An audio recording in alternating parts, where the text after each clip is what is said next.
Hi there, Paul here, editor at A Midnight Kindle Place. Up next is a tale from a legend, Algernon Blackwood. It's easily one of the most tense tales that I've ever read, and what I wanted to do with this one is analyse it for its effectiveness. So I read the tale here, but if you want to join me for the analysis, you can do that over at the Short Story Club over on Substack. There's a link below in the thingamabob. So yeah, I hope you enjoy this one. A Haunted Island by Algernon Blackwood. The following events occurred on a small island of isolated position in a large Canadian lake, to whose cool waters the inhabitants of Montreal and Toronto flee for rest and recreation in the hot months. It is only to be regretted that events of such peculiar interest to the genuine student of the psychical should be entirely uncorroborated. Such, unfortunately, however, is the case. Our own party of nearly 20 had returned to Montreal that very day, and I was left in solitary possession for a week or two longer in order to accomplish some important reading for the law which I had foolishly neglected during the summer. It was late in September, and the big trout and maskinonge were stirring themselves in the depths of the lake and beginning slowly to move up to the surface waters as the north winds and early frosts lowered their temperature. Already the maples were crimson and gold, and the wild laughter of the loons echoed in sheltered bays that never knew their strange cry in the summer. With a whole island to oneself, a 2-story cottage, a canoe, and only the chipmunks, and the farmer's weekly visit with eggs and bread to disturb one, the opportunities for hard reading might be very great. It all depends. The rest of the party had gone off with many warnings to beware of Indians, and not to stay late enough to be the victim of a frost that thinks nothing of 40 below zero. After they had gone, the loneliness of the situation made itself unpleasantly felt. There were no other islands within 6 or 7 miles, and though the mainland forest lay a couple of miles behind me, they stretched for a very great distance unbroken by any signs of human habitation. But, though the island was completely deserted and silent, the rocks and trees that had echoed human laughter and voices almost every hour of the day for 2 months could not fail to retain some memories of it all, and I was not surprised to fancy I heard a shout or a cry as I passed from rock to rock, and more than once to imagine that I heard my own name called aloud. In the cottage there were 6 tiny little bedrooms divided from one another by plain, unvarnished partitions of pine. A wooden bedstead, a mattress and a chair stood in each room, but I only found 2 mirrors, and one of these was broken. The boards creaked a good deal as I moved about, and the signs of occupation were so recent that I could hardly believe I was alone. I half expected to find someone left behind, still trying to crowd into a box more than it would hold. The door of one room was stiff, and refused for a moment to open, and it required very little persuasion to imagine someone was holding the handle on the inside, and that when it opened, I should meet a pair of human eyes. Thorough search of the floor led me to select as my own sleeping quarters a little room with a diminutive balcony over the veranda roof. The room was very small, but the bed was large and had the best mattress of them all. It was situated directly over the sitting room where I should live and do my reading, and the miniature window looked out to the rising sun. With the exception of a narrow path which led from the front door and veranda through the trees to the boat landing, the island was densely covered with maples, hemlocks, and cedars. The trees gathered in round the cottage so closely that the slightest wind made the branches scrape the roof and tap the wooden walls. A few moments after sunset, the darkness became impenetrable, and 10 yards beyond the glare of the lamps that shone through the sitting-room windows, of which there were 4, you could not see an inch before your nose, nor move a step without running up against a tree.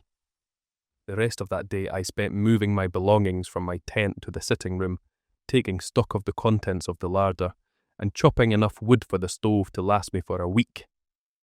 After that, just before sunset, I went round the island a couple of times in my canoe for precaution's sake. I had never dreamed of doing this before, but when a man is alone, he does things that never occur to him when he is one of a large party. How lonely the island seemed when I landed again. The sun was down, and twilight is unknown in these northern regions. The darkness comes up at once. The canoe safely pulled up and turned over on her face, I groped my way up the little narrow pathway to the veranda. The 6 lamps were soon burning merrily in the front room. But in the kitchen, where I dined, the shadows were so gloomy and the lamplight was so inadequate that the stars could be seen peeping through the cracks between the rafters. I turned in early that night, though it was calm and there was no wind. The creaking of my bedstead and the musical gurgle of the water over the rocks below were not the only sounds that reached my ears. As I lay awake, the appalling emptiness of the house grew upon me. The corridors and vacant rooms seemed to echo innumerable footsteps, shufflings, the rustle of skirts, and a constant undertone of whispering. When sleep at length overtook me, the breathings and noises, however, passed gently to mingle with the voices of my dreams. A week passed by, and the reading progressed favourably. On the 10th day of my solitude, a strange thing happened. I awoke after a good night's sleep to find myself possessed with a marked repugnance for my room. The air seemed to stifle me. The more I tried to define the cause of this dislike, the more unreasonable it appeared. There was something about the room that made me afraid. Absurd as it seems, this feeling clung to me obstinately while dressing, and more than once I caught myself shivering and conscious of an inclination to get out of the room as quickly as possible. The more I tried to laugh it away, the more real it became. And when at last I was dressed, and went out into the passage, and downstairs into the kitchen, it was with feelings of relief, such as I might imagine would accompany one's escape from the presence of a dangerous, contagious disease. While cooking my breakfast, I carefully recalled every night spent in the room, in the hope that I might in some way connect the dislike I now felt with some disagreeable incident that had occurred in it. But the only thing I could recall was one stormy night when I suddenly awoke and heard the boards creaking so loudly in the corridor that I was convinced there were people in the house. So certain was I of this, that I had descended the stairs gun in hand, only to find the doors and windows securely fastened, and the mice and black beetles in sole possession of the floor. This was certainly not sufficient to account for the strength of my feelings. The morning hours I spent in steady reading, and when I broke off in the middle of the day for a swim and luncheon, I was very much surprised, if not a little alarmed, to find that my dislike for the room had, if anything, grown stronger. Going upstairs to get a book, I experienced the most marked aversion to entering the room, and while within, I was conscious all the time of an uncomfortable feeling that was half uneasiness and half apprehension. The result of it was that, instead of reading, I spent the afternoon on the water, paddling and fishing, and when I got home about sundown, brought with me 6 delicious black bass for the supper table and the larder. As sleep was an important matter to me at this time, I had decided that if my aversion to the room was so strongly marked on my return as it had been before, I would move my bed down into the sitting room and sleep there. This was, I argued, in no sense a concession to an absurd and fanciful fear, but simply a precaution to ensure a good night's sleep. A bad night involved the loss of the next day's reading, a loss I was not prepared to incur. I accordingly moved my bed downstairs into a corner of the sitting room facing the door, and was moreover uncommonly glad when the operation was completed, and the door of the bedroom closed finally upon the shadows, the silence, and the strange fear that shared the room with them. The croaking stroke of the kitchen clock sounded the hour of 8 as I finished washing up my few dishes, and closing the kitchen door behind me, passed into the front room. All the lamps were lit, and their reflectors, which I had polished up during the day, threw a blaze of light into the room. Outside, the night was still and warm. Not a breath of air was stirring. The waves were silent, the trees motionless, and heavy clouds hung like an oppressive curtain over the heavens. The darkness seemed to have rolled up with unusual swiftness, and not the faintest glow of colour remained to show where the sun had set. There was present in the atmosphere that ominous and overwhelming silence which so often precedes the most violent storms.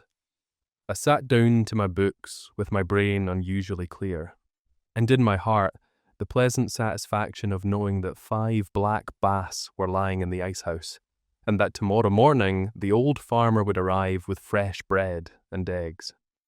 I was soon absorbed in my books. As the night wore on, the silence deepened. Even the chipmunks were still, and the boards of the floors and walls ceased creaking. I read on steadily till, from the gloomy shadows of the kitchen, came the hoarse sound of the clock striking 9. How loud the strokes sounded! They were like blows of a big hammer. I closed one book and opened another, feeling that I was just warming up to my work. This, however, did not last long. I presently found that I was reading the same paragraphs over twice, simple paragraphs that did not require such effort. Then I noticed that my mind began to wander to other things, and the effort to recall my thoughts became harder with each digression. Concentration was growing momentarily more difficult. Presently I discovered that I had turned over 2 pages instead of 1, and had not noticed my mistake until I was well down the page. This was becoming serious. What was the disturbing influence? It could not be physical fatigue. On the contrary, my mind was unusually alert, and in a more receptive condition than usual. I made a new and determined effort to read, and for a short time succeeded in giving my whole attention to my subject. But in a very few moments again I found myself leaning back in my chair, staring vacantly into space. Something was evidently at work in my subconsciousness. There was something I had neglected to do. Perhaps the kitchen door and windows were not fastened.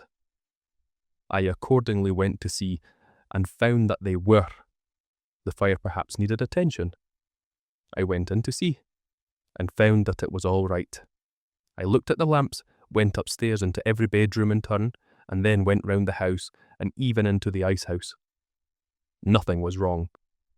Everything was in its place. Yet something was wrong.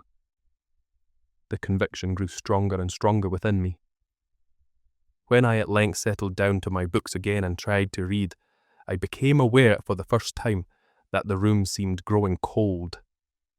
Yet the day had been oppressively warm, and evening had brought no relief. The 6 big lamps, moreover, gave out heat enough to warm the room pleasantly. But a chilliness that perhaps crept up from the lake made itself felt in the room, and caused me to get up to close the glass door opening onto the veranda. For a brief moment I stood looking out at the shaft of light that fell from the windows and shone some little distance down the pathway, and out for a few feet into the lake. As I looked, I saw a canoe glide into the pathway of light, and immediately crossing it, pass out of sight again into the darkness. It was perhaps 100 feet from the shore, and it moved swiftly. I was surprised that a canoe should pass the island at that time of night, for all the summer visitors from the other side of the lake had gone home weeks before, and the island was a long way out of any line of water traffic. My reading from this moment did not make very good progress, for somehow the picture of that canoe, gliding so dimly and swiftly across the narrow track of light on the black waters, silhouetted itself against the background of my mind with singular vividness. It kept coming between my eyes and the printed page. The more I thought about it, the more surprised I became. It was of larger build than any I had seen during the past summer months, and was more like the old Indian war canoes with the high curving bows and stern and wide beam.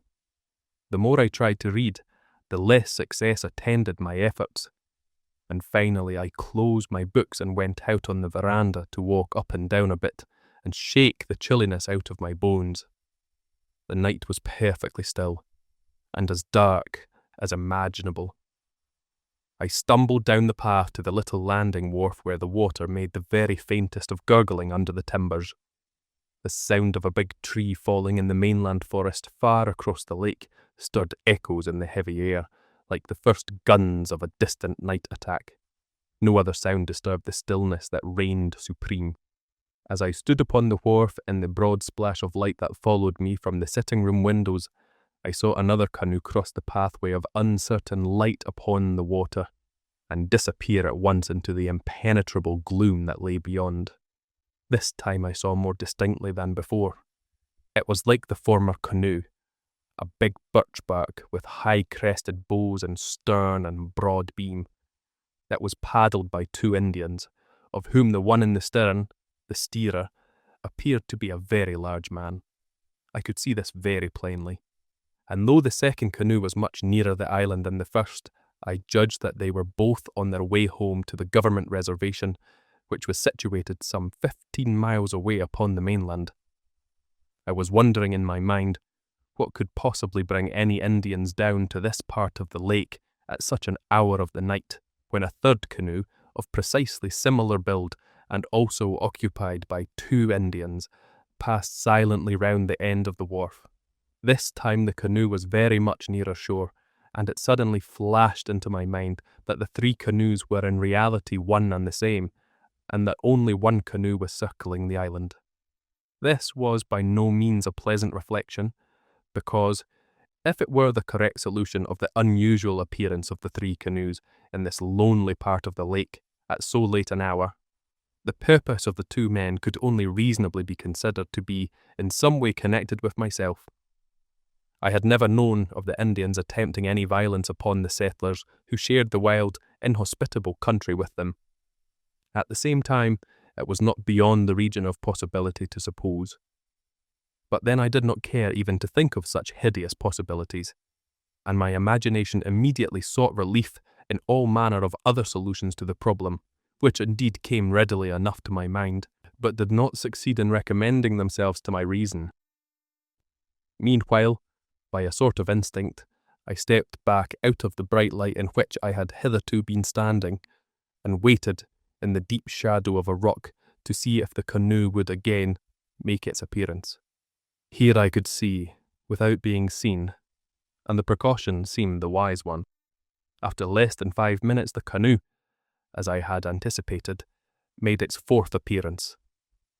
This time it was not 20 yards from the wharf, and I saw that the Indians meant to land. I recognized the 2 men as those who had passed before, and the steerer was certainly an immense fellow. It was unquestionably the same canoe. There could be no longer any doubt that for some purpose of their own, the men had been going round and round the island for some time, waiting for an opportunity to land. I strained my eyes to follow them in the darkness, but the night had completely swallowed them up, and not even the faintest swish of the paddles reached my ears as the Indians plied their long and powerful strokes. The canoe would be round again in a few moments, and this time it was possible that the men might land. It was well to be prepared. I knew nothing of their intentions, and 2 to 1 when the 2 are big Indians. Late at night on a lonely island was not exactly my idea of pleasant intercourse. In a corner of the sitting room, leaning up against the back wall, stood my Marlin rifle, with 10 cartridges in the magazine and 1 lying snugly in the greased breech. There was just time to get up to the house and take up a position of defence in that corner. Without an instant's hesitation, I ran up to the veranda, carefully picking my way among the trees, so as to avoid being seen in the light. Entering the room, I shut the door leading to the veranda, and as quickly as possible turned out every one of the 6 lamps.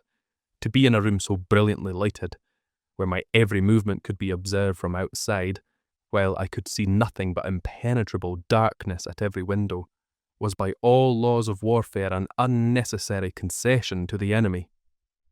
And this enemy, if enemy it was to be, was far too wily and dangerous to be granted any such advantages. I stood in the corner of the room with my back against the wall and my hand on the cold rifle barrel. The table covered with my books lay between me and the door, but for the first few minutes after the lights were out, the darkness was so intense that nothing could be discerned at all. Then, very gradually, the outline of the room became visible, and the framework of the windows began to shape itself dimly before my eyes. After a few minutes, the door, its upper half of glass, and the two windows that looked out upon the front veranda became specially distinct. And I was glad that this was so, because if the Indians came up to the house, I should be able to see their approach and gather something of their plans. Nor was I mistaken, for there presently came to my ears the peculiar hollow sound of a canoe landing and being carefully dragged up over the rocks. The paddles I distinctly heard being placed underneath, and the silence that ensued thereupon I rightly interpreted to mean that the Indians were stealthily approaching the house. While it would be absurd to claim that I was not alarmed, even frightened, at the gravity of the situation and its possible outcome, I speak the whole truth when I say that I was not overwhelmingly afraid for myself. I was conscious that even at this stage of the night I was passing into a psychical condition in which my sensations seemed no longer normal. Physical fear at no time entered into the nature of my feelings, and though I kept my hand upon my rifle the greater part of the night, I was all the time conscious that its assistance could be of little avail against the terrors that I had to face. More than once I seemed to feel most curiously that I was in no real sense a part of the proceedings, nor actual involved in them, but that I was playing the part of a spectator, moreover, on a psychic rather than on a material plane. Many of my sensations that night were too vague for definite description and analysis, but the main feeling that will stay with me to the end of my days is the awful horror of it all, and the miserable sensation that if the strain had lasted a little longer than was actually the case, my mind must inevitably have given way. Meanwhile, I stood still in my corner and waited patiently for what was to come. The house was as still as the grave, but the inarticulate voices of the night sang in my ears, and I seemed to hear the blood running in my veins and dancing in my pulses. If the Indians came to the back of the house, they would find the kitchen door and window securely fastened. They could not get in there without making considerable noise, which I was bound to hear. The only mode of getting in was by means of the door that faced me, and I kept my eyes glued on that door without taking them off for the smallest fraction of a second. My sight adapted itself every minute better to the darkness. I saw the table that nearly filled the room, and left only a narrow passage on each side. I could also make out the straight backs of the wooden chairs pressed up against it, and could even distinguish my papers and inkstand lying on the white oilcloth covering. I thought of the gay faces that had gathered round that table during the summer, and I longed for the sunlight as I had never longed for it before. Less than 3 feet to my left the passageway led to the kitchen, and the stairs leading to the bedrooms above commenced in this passageway, but almost in the sitting room itself. Through the windows I could see the dim, motionless outlines of the trees. Not a leaf stirred, not a branch moved. A few moments of this awful silence, and then I was aware of a soft tread on the boards of the veranda, so stealthy that it seemed an impression directly on my brain, rather than upon the nerves of hearing. Immediately afterwards a black figure darkened the glass door, and I perceived that a face was pressed against the upper panes. A shiver ran down my back, and my hair was conscious of a tendency to rise and stand at right angles to my head. It was the figure of an Indian, broad-shouldered and immense. Indeed, the largest figure of a man I have ever seen outside of a circus hall. By some power of light that seemed to generate itself in the brain, I saw the strong dark face with the aquiline nose and high cheekbones flattened against the glass. The direction of the gaze I could not determine, but faint gleams of light as the big eyes rolled round and showed their whites told me plainly that no corner of the room escaped their searching. For what seemed fully 5 minutes the dark figure stood there, with the huge shoulders bent forward so as to bring the head down to the level of the glass, while behind him, though not nearly so large, the shadowy form of the other Indian swayed to and fro like a bent tree. While I waited in an agony of suspense and agitation for the next movement, little currents of icy sensation ran up and down my spine, and my heart seemed alternately to stop beating and then start off again with terrifying rapidity. They must have heard its thumping and the singing of the blood in my head. Moreover, I was conscious, as I felt a cold stream of perspiration trickle down my face, of a desire to scream, to shout, to bang the walls like a child, to make a noise, or do anything that would relieve the suspense and bring things to a speedy climax. It was probably this inclination that led me to another discovery, for when I tried to bring my rifle from behind my back to raise it and have it pointed at the door ready to fire, I found that I was powerless to move. The muscles, paralysed by this strange fear, refused to obey the will. Here indeed was a terrifying complication. There was a faint sound of rattling at the brass knob, and the door was pushed open a couple of inches. A pause of a few seconds, and it was pushed open still further. Without a sound of footsteps that was appreciable to my ears, the two figures glided into the room, and the man behind gently closed the door after him. They were alone with me between the four walls. Could they see me standing there so still and straight in my corner? Had they, perhaps, already seen me? My blood surged and sang like the roll of drums in an orchestra, and though I did my best to suppress my breathing, it sounded like the rushing of wind through a pneumatic tube. My suspense as to the next move was soon at an end, only, however, to give place to a new and keener alarm. The men had hitherto exchanged no words and no signs, but there were general indications of a movement across the room, and whichever way they went they would have to pass round the table. If they came my way, they would have to pass within 6 inches of my person. While I was considering this very disagreeable possibility, I perceived that the smaller Indian, smaller by comparison, suddenly raised his arm and pointed to the ceiling. The other fellow raised his head and followed the direction of his companion's arm. I began to understand at last. They were going upstairs, and the room directly overhead to which they pointed had been until this night my bedroom. It was the room in which I had experienced that very morning so strange a sensation of fear, and but for which I should then have been lying asleep in the narrow bed against the window. The Indians then began to move silently around the room. They were going upstairs, and they were coming round my side of the table.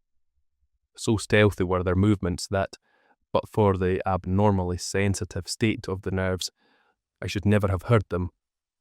As it was, their cat-like tread was distinctly audible.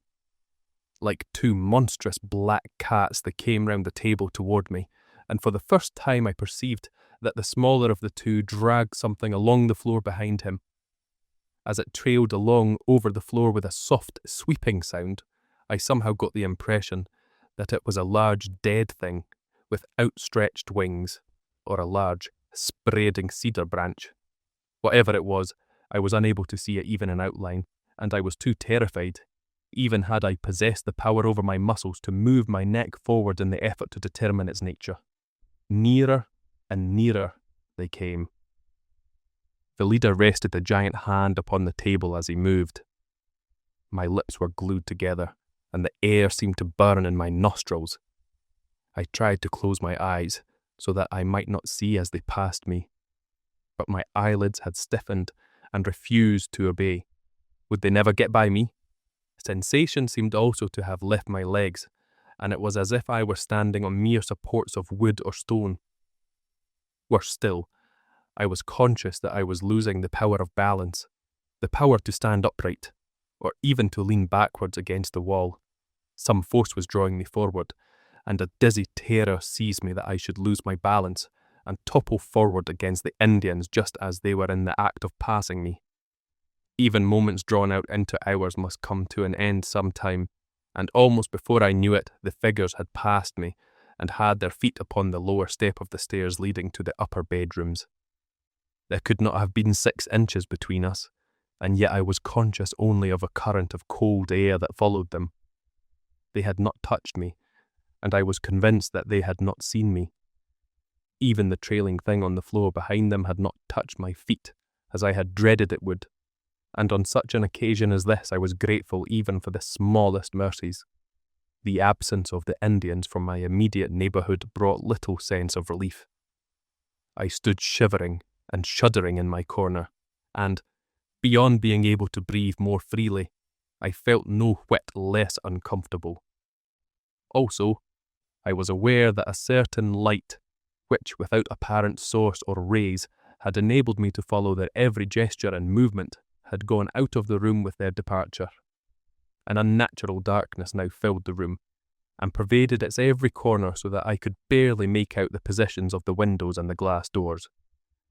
As I said before, my condition was evidently an abnormal one. The capacity for feeling surprise seemed, as in dreams, to be wholly absent.